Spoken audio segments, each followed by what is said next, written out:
Assalamualaikum warahmatullahi wabarakatuh. Halo, nama saya Rizal Indra Akbari dari kelas 2A Farmasi. Di sini saya akan menjelaskan mengenai macam-macam gangguan penyakit kulit serta obat yang digunakannya. Apa aja sih gangguan penyakit kulit serta obat yang digunakannya? Sebelum ke videonya, jangan lupa untuk like, comment, and share agar semua orang tahu dan kita dapat berbagi ilmu. Lanjut ke materi. Namun, sebelum dijelaskan, kita tahu bahwa kulit merupakan organ terbesar dari tubuh kita yang berfungsi untuk melindungi tubuh dari bakteri, virus, dan sinar matahari. Dan juga, kulit berfungsi untuk membantu mengatur suhu tubuh serta merasakan sensasi sentuhan. Sebagai bagian terluar dari tubuh kita, kulit banyak menerima paparan dari lingkungan. Kulit dapat terpapar dan mudah mengalami gangguan atau penyakit. Penyakit kulit ada beberapa macam. Berdasarkan penyebabnya, penyakit kulit dibedakan oleh yang pertama ada penyakit kulit yang disebabkan oleh peradangan, yang kedua ada kelainan autoimun, yang ketiga infeksi. Infeksi disebabkan juga oleh bakteri, virus, dan jamur. Saya akan menjelaskan macam-macam penyakit kulit. Yang pertama ada cacar, kusta, eksim, bisul, kudis, panu, kutu air, dan kurap. Penyakit kulit yang pertama ada cacar air.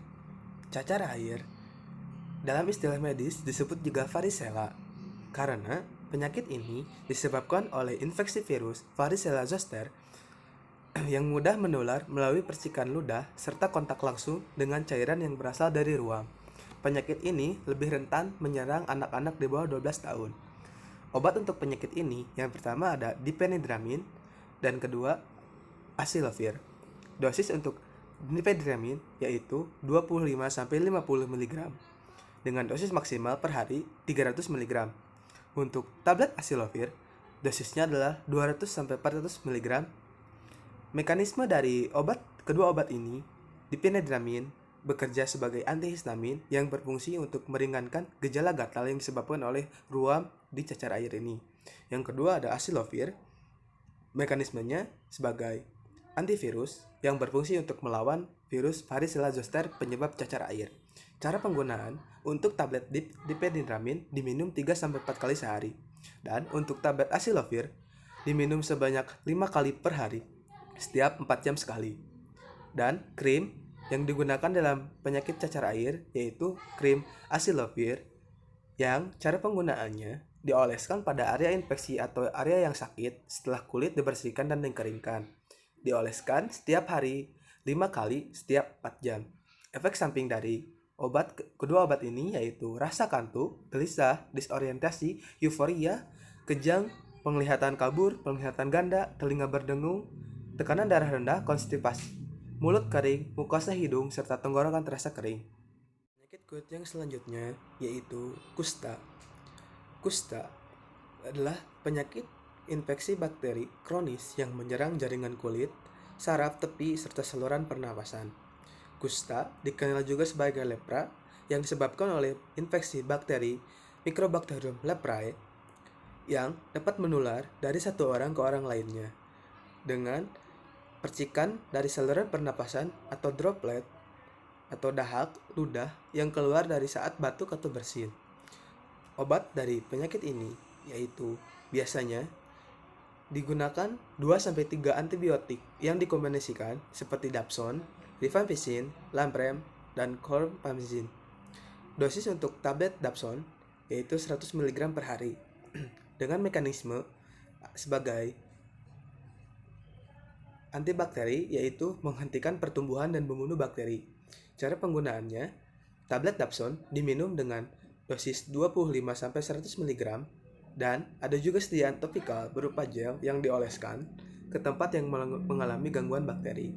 Efek samping dari obat-obat yang digunakan dalam penyakit kusta yaitu demam, muntah, sakit perut, ruam, kulit kering, kulit memerah dan terkelupas, serta lemah, sesak nafas, dan urin berwarna gerak.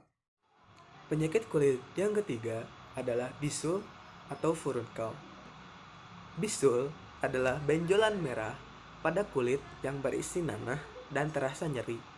Kondisi ini banyak disebabkan oleh infeksi bakteri Staphylococcus aureus yang memicu peradangan pada folikel rambut di mana tempat terjadinya tumbuhnya rambut. Obat yang digunakan untuk meredakan nyeri yang disebabkan oleh bisul dapat digunakan seperti paracetamol atau ibuprofen, serta digunakan juga antibiotik yang dapat berupa salep atau krim. Salep antibiotik atau krim antibiotik yang digunakan adalah mupirocin, gentamicin, benzocaine, clindamycin, dan cephalexin. Dosis untuk mupirocin yaitu 2% pada salep, krim, ataupun sediaan topikal, dan gentamicin dengan dosis 0,1%. Mekanismenya sebagai antibakteri yang melawan infeksi bakteri Staphylococcus aureus. Cara penggunaannya cukup dioleskan ke area kulit yang terinfeksi atau ada benjolan. Efek samping dari obat-obat yang disebutkan tadi atau rasa panas, gatal, kulit kering, pembengkakan, ruam, sakit kepala, muntah, dan selulitis. Penyakit kulit yang selanjutnya yaitu kudis. Kudis disebabkan oleh infeksi parasit yang ditandai dengan adanya tungau yang hidup dan bersarang di kulit. Kudis ditandai dengan munculnya rasa gatal di kulit, terutama pada malam hari, yang disertai dengan munculnya ruam merah, serta bintik-bintik menyerupai jerawat dan lepuhan kecil. Kondisi ini merupakan dampak dari adanya tungau yang hidup dan bersarang di kulit. Obat yang biasa digunakan dalam gejala penyakit kudis yaitu salep permethrin dan lotion kalamin dengan dosis salep atau krim permethrin 5%. Permethrin bekerja sebagai antiparasitik dengan cara menghancurkan sel parasit sehingga dapat membunuh tungau dan kutu serta sel telurnya. Sedangkan kalamin bekerja untuk mengobati rasa gatal atau sebagai antihistamin. Cara penggunaannya untuk permethrin krim 5%, oleskan tipis sekitar 30 gram ke permukaan kulit dan diamkan 8-14 jam.